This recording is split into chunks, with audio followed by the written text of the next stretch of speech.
Rwanda existed for many centuries before the advent of colonialists, followed by missionaries, and had continued to expand thanks to a spirit of patriotism that existed among the kingdom's people.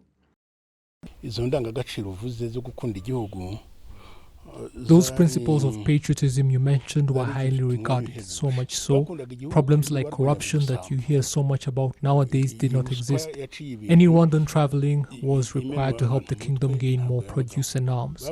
They used such principles to build a strong kingdom. Colonialism and then the First and Second Republics would, however, destroy all that.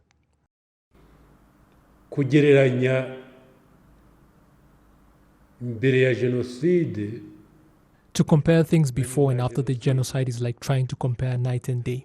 The difference is very great. Look at justice, for example. Today, no one is above the law, and it is evident. But before, an official could be threatened by a mere janitor, depending on what the latter considered themselves to be.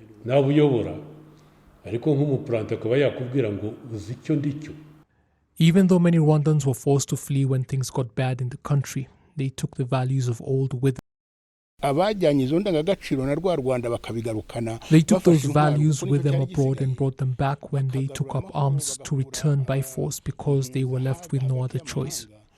They then brought back peace, helped refugees to repatriate, and also free those who had been oppressed here in the country, almost refugees in their own country. They proved that the glass was not full, that Rwanda belongs to us all. Indeed, the struggle to liberate the country was inevitable when you consider what had been happening in Rwanda over the decades.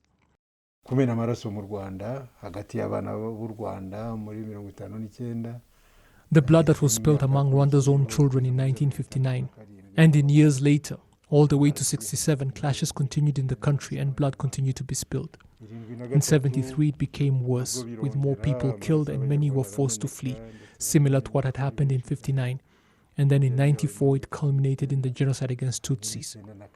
All that happened because patriotism no longer existed, and the primary reason Rwanda's children took up arms was to bring that spirit of loving one's country back. Taking up arms was never the primary objective. It was first to try and reason with the government at the time, and that had been the case right from the time of Kayibanda. But he would not listen, and neither would Habyarimana.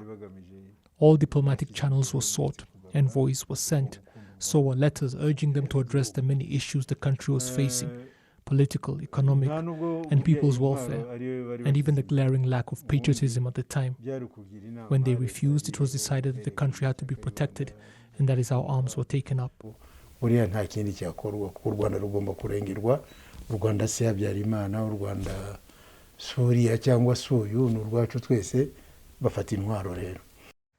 It has now been 30 years since the struggle that would later liberate Rwanda was first launched, and people in the country now enjoy things that many before them could only dream about and never got to see. And historians like Kalisa Rugano confirm that Rwandans today no longer have to live in fear, and the culture of impunity is no more. Rwanda's transformation in all its glory would have never been possible without patriotism.